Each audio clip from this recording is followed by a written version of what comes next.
Драги браќа и сестри, се радувам што сме пред завршетокот на светиот саботен ден заедно. Така убаво се поклопи времето. Бевме и на соборот во Holiday Inn, а одлично се видовме со сестра Терса и така дојде тајминг, таман да сме заедно. Не би должел,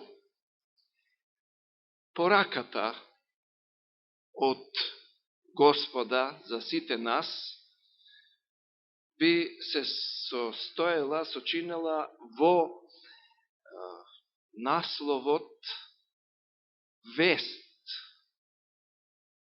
за твоето време, за нашето време. Секое време имало своја вест, порака.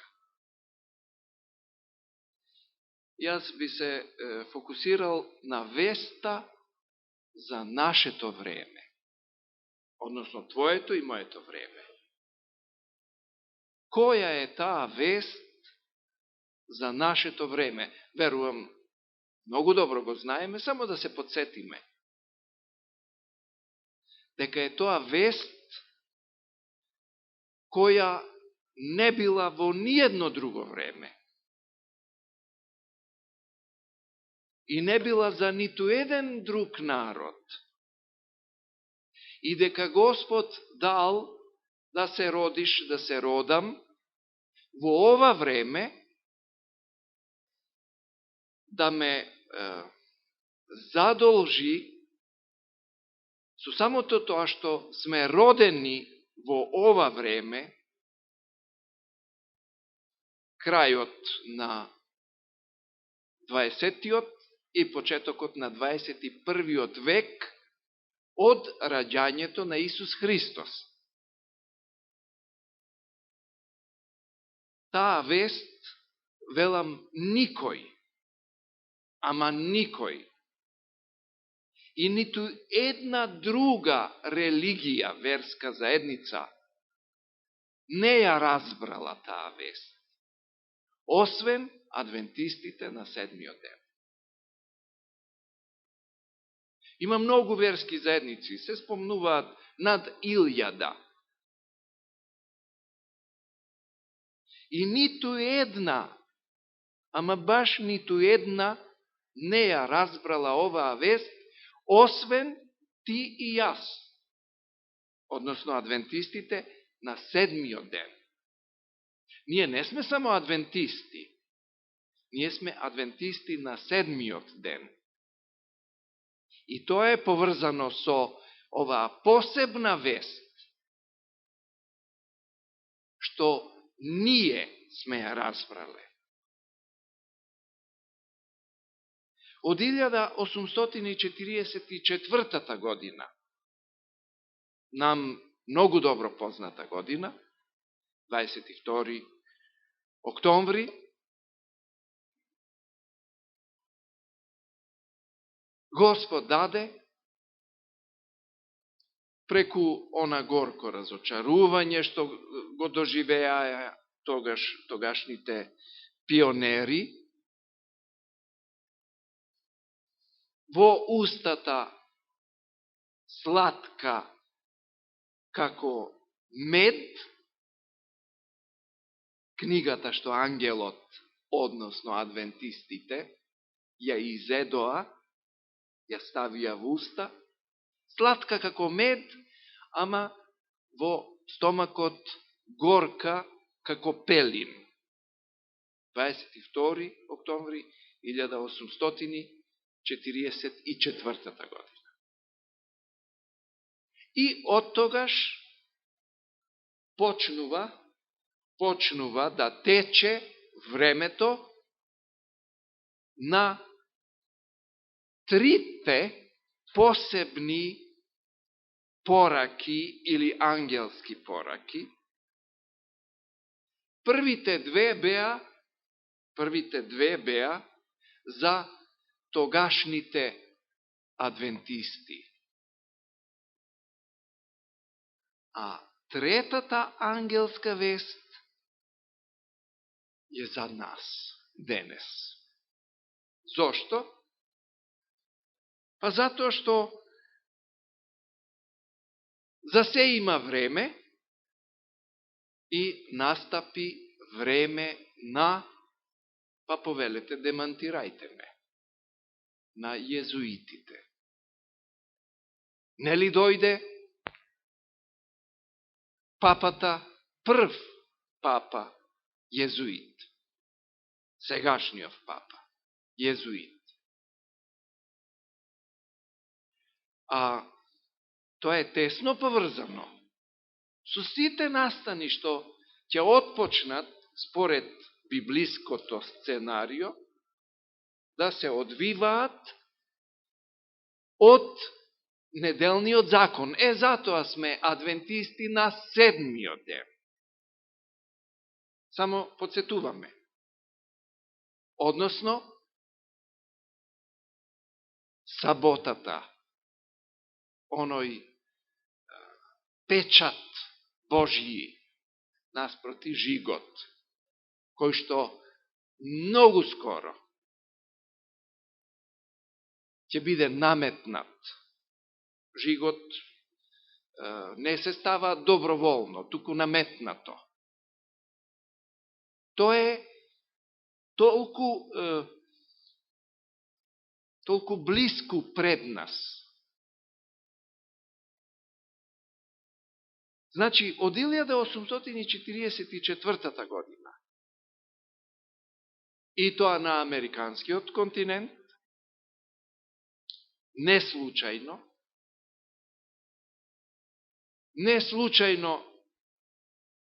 јас тоа со света должност и одговорност го кажувам, нека се тука, не знам колку камери, Америка не случајно стана континент, место каде што бега сите прогонети.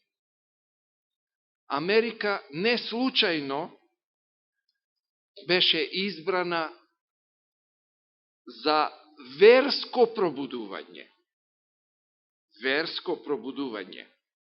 Иако имаше и на другите континенти, но таму се случи она што се случи на 22. октомври 1844 година со Вилјам Милер, милеристите, чекањето на Исус Христос, се беше совршено датумски точно. И не случајно Америка, наместо да продолжи да проповеда за јагнето Исус Христос, како последователност од протестантизмот, и заради тој протестантизам тие беа прогонети и најдоа место во Америка, и наместо за јагнето, затоа во Откровението е Америка идентификувана во стихот од 13 глава, 11 стих, како звер, односно најпрвин јагне со два рога. Јагне со два рога,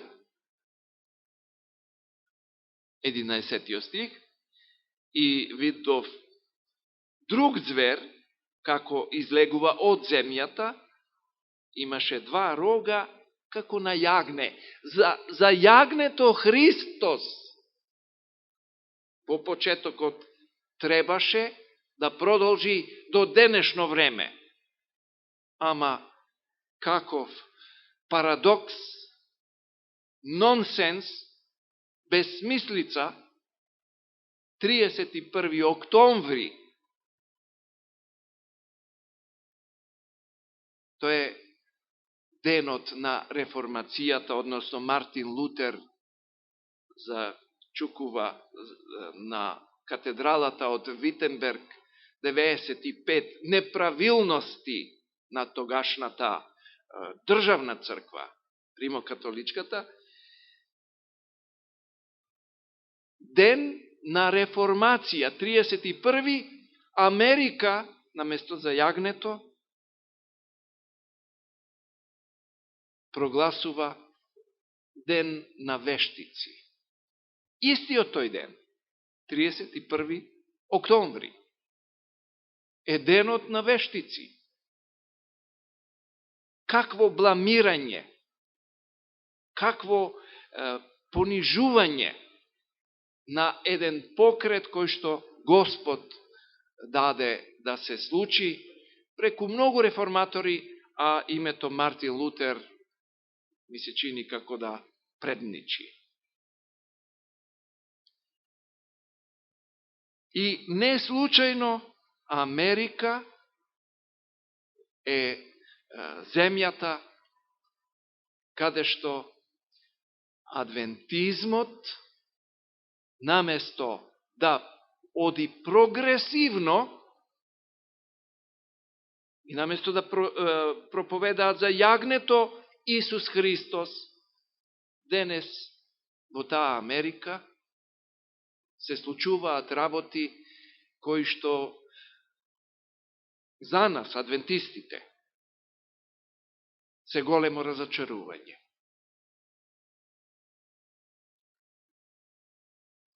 Например, еден од професорите во Лома Линда, адвентистички универзитет и прочуена болница, дава изјава: Библијата би била совршена,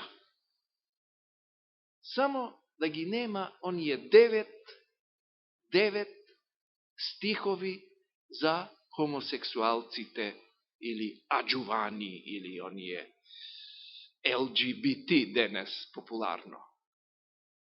Тие 9 стиха не ја прават совршена. Професор.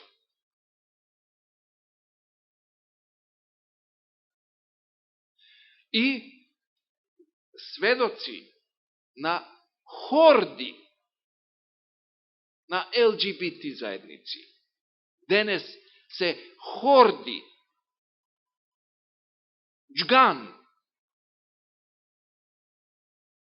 групи кои продреа и во највисоките, а дури и во соседна Република Србија, министерка, таква, јавно декларирана. Не е единствената. И премиери на влади, министри. Се сеќаваме за случајот за уништувањето на Содом и Гомор. И уште не беа легнати, а граѓаните содомјани навалија хорда околу куќата, старо и младо. Ве молам, истава слика е денес. Хорди навалуваат на вратата. Старо и младо. Целиот народ од сите краишта. Каде навалија? И викаа на Лот. И му велеа: каде се тие луѓе што дојдоа синоќа, сношти кај тебе? Дај ги ваму да ги запознаеме. Зашто Адам ја запозна својата жена и таа роди. Ама маж и жена, нормално, ќе има пород. А како беше она? Двајца мажи или 2 жени нема пород. Ама овие сакале да ги запознаат луѓето, а претходно во првиот стих читаме дека тоа биле двајца ангели, сушност луѓе. Тие биле луѓе, претворени луѓе во ангели, односно ангели во луѓе, тие тоа го можат. Значи, посебна вест за нас денес, многу брзо ќе се соочиме, е веста на третата ангелска вест. Трите ангели кои почнаа на американскиот континент, тоа се адвентистите. Тие три ангели се, духот на пророштвото вели, адвентистите на седмиот ден. Што ниту една друга, повторувам, религија, верска заедница, верник, не ја разбрал таа вест, односно трите ангелски вести. И не почестил Господ со разбирање, зашто не ви е дадено, рече Исус на едни, не ви е дадено да разберете. Не е на сите дадено.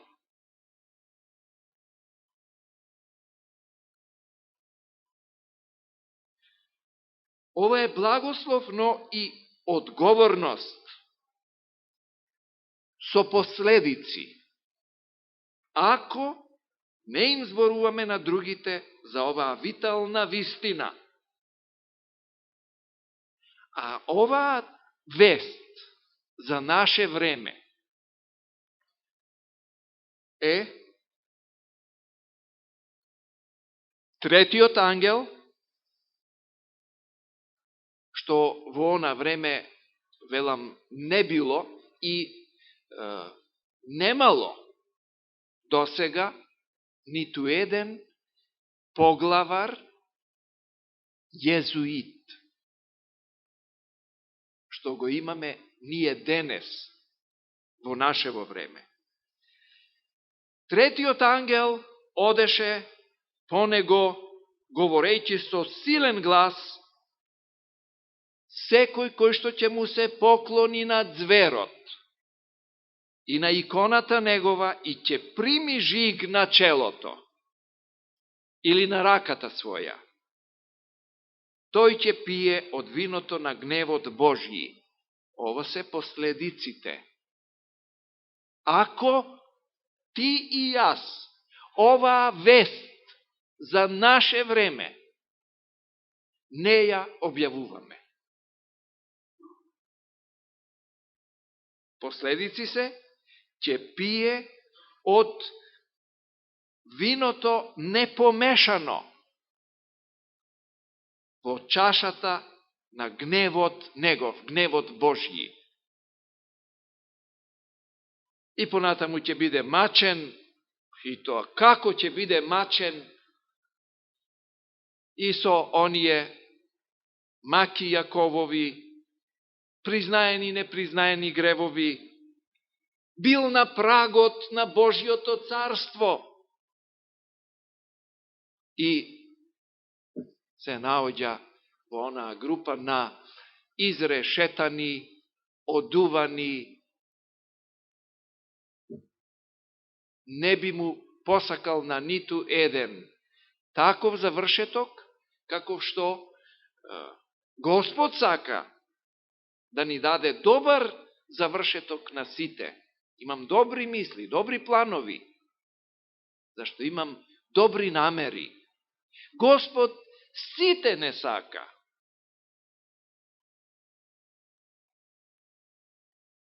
Но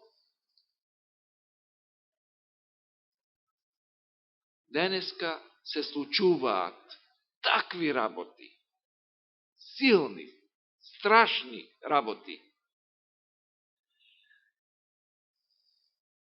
Нели збучија народите? Нели народите се крена, еве и кај нас овде, во нашава убава земја. Само ова фали. Збучија, се разгневија народите, ама после тоа речта Божја вели се затресоат и царства и Господ го пушти својот глас, 50-тиот псалм, го пушти својот глас од престолот.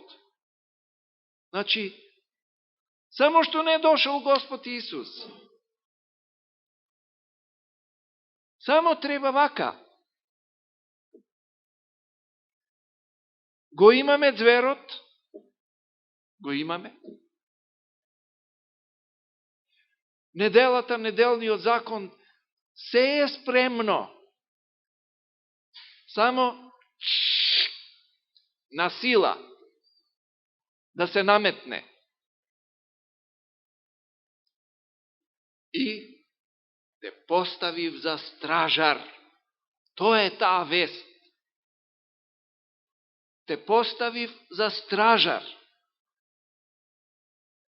Или, друга метафора, за пес кој ќе лае. Знаете, има кучиња верни на газдата. Ама има дури и оние мали, ситни, и пекинезерче, и уште помали. Мислиш, само се за мазење, за галење. Ама се толку опасни, ќе ти скокнат, ќе се најдеш во чудо. Додека не дојде газдата. Додека газдата не дојде. И кога ќе дојде газдата, кога ќе рече оди таму, или молчи, и тоа ќе ја свитка опашката и ќе рече извини, јас морав да го викнам газдата, да дојде. Јас морав да лаам. И ќе отиде во некоје ќоше. Зашто е сега газдата на сцена. Тоа е нашата света должност. Вест за нашето време. Ние мора да му ја објавиме на светот денес третата ангелска вест. А тоа е неделниот закон кој што наскоро ќе биде на сила наметнат.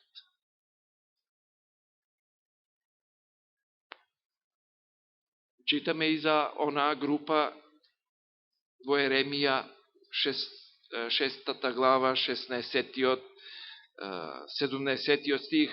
Господ им рече, зашто има и други адвентисти, може би не се на 7-миот ден. Иако се наречуваат адвентисти на 7-миот ден. Господ им рече вака, застанете на своите патишта, погледнете, запрашајте за старите патеки. Кој е добриот пат? Добриот пат е речта Божја. И само речта Божја. Вклучувајќи ги и оние 9 стихови за хомосексуалците. Зашто, ако Господ дозволил, тогаш тие стихови се во склоп.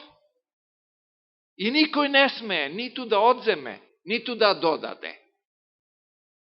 Последните 2-3 стиха амандмани на Светото Писмо.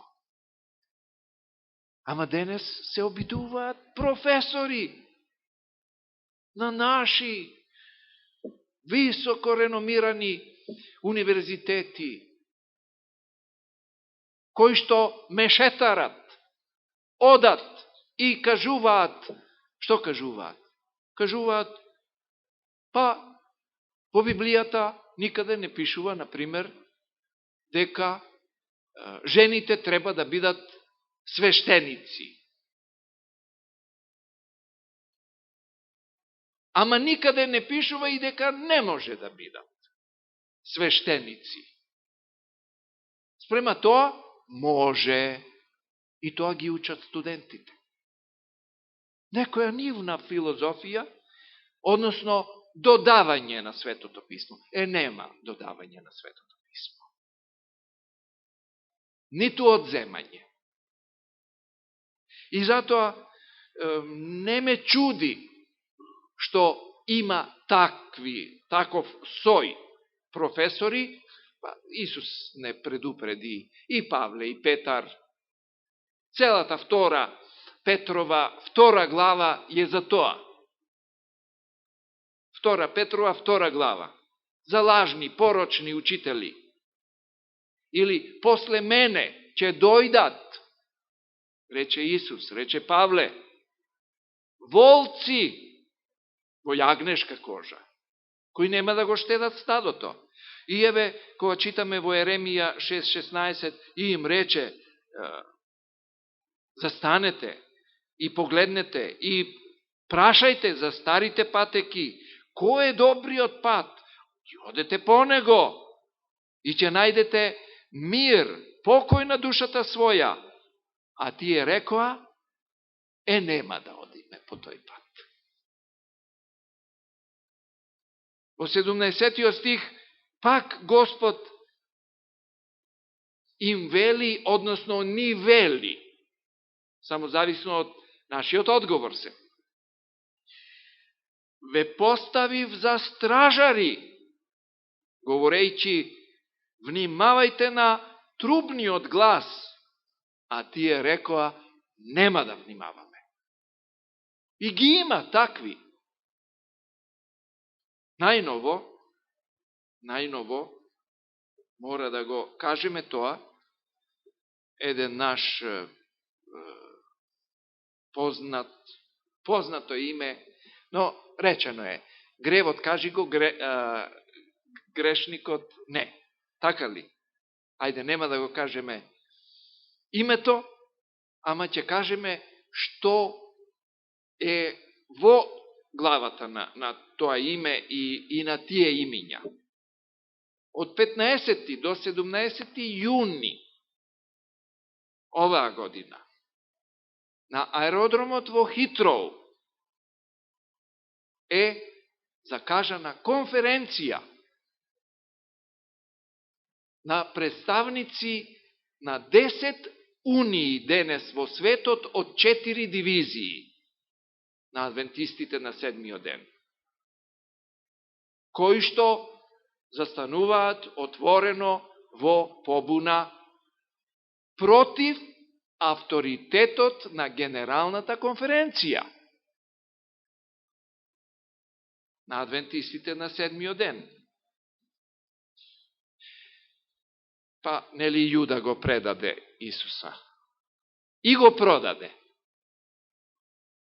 Да не изненади ништо. Доаѓа време кога сам ќе застанеш пред Господа и сам ќе застанам. Кога ниту црква, ниту организација, ниту никој нема да стои за мене, ни татко, ни мајка, ни жена, ни маж. Кога сам ќе стојам пред Господа. Зашто ми дал и ти дал вест за твоето, за моето време. Имало вест за средниот век, за Мартин Лутер, имало вест за Римската империја, првите христијани во арени, пред гладни лавови, тигрови. Секое време имало своја вест. А ние денес имаме вест исто за зверови. Значи, ќе се соочиме со зверови. Но најдобрата вест е дека Исус доаѓа. И дека се е под Негова контрола.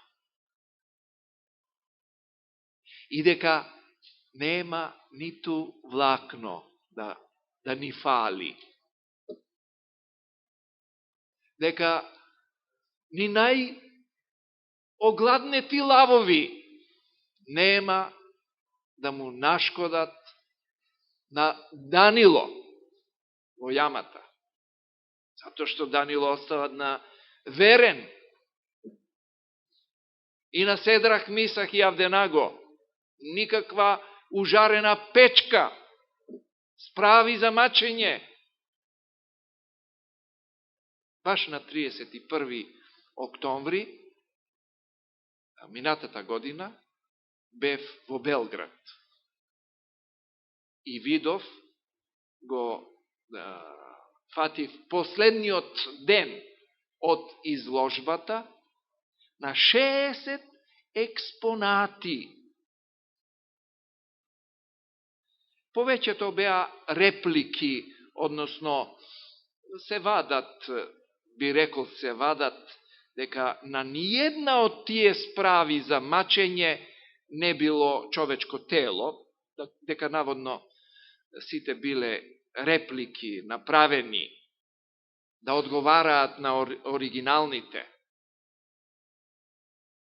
Јас не би се сложил со тоа, зашто таму имаше баш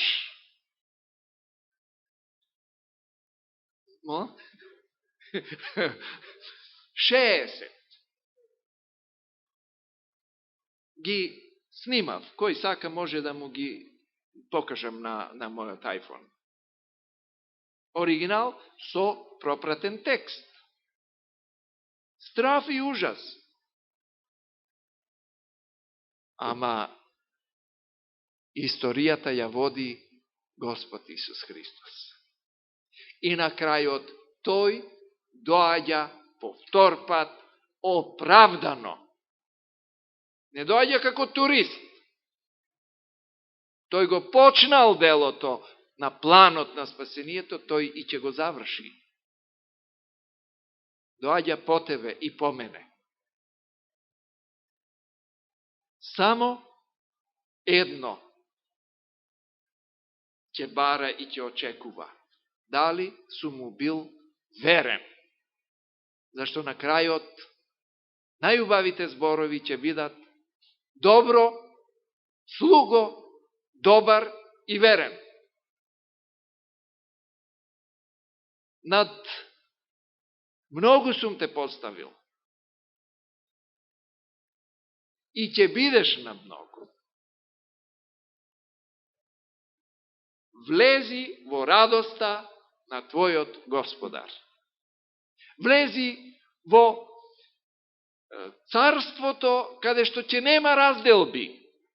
Царството на мир, радост, здравје, вистина, вечно царство, Божјо царство, златниот Ерусалим. Тоа ќе биде како 1:1:2. Многу скоро, толку скоро, што ќе бидеме изненадени.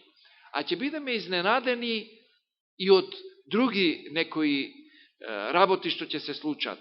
Оние 3 големи изненадувања ги знаеме. За едни што сме ги отпишале од спасените, ние што сме ги отпишале, ќе ги видиме со нас. А за некои, за кои што сме ги држале дека се звезди, ги нема, се угаснале. Второто чудо. И третото чудо, како воопшто јас, грешниот, сум помилуван, сум добил милост Божја, сум спасен. Моја желба и молитва е сите ние, со третата ангелска вест, која што треба храбро и неустрашиво, верно и преку на најмало кутренце, кое што работи за својот газда, да одговориме на задачата, на онаа одговорност, што Господ дал да се родиш, да проживееш еден живот на патник во двата смисла, и патник паталец, и патник што патува, и сите да стигнеме на крајната цел.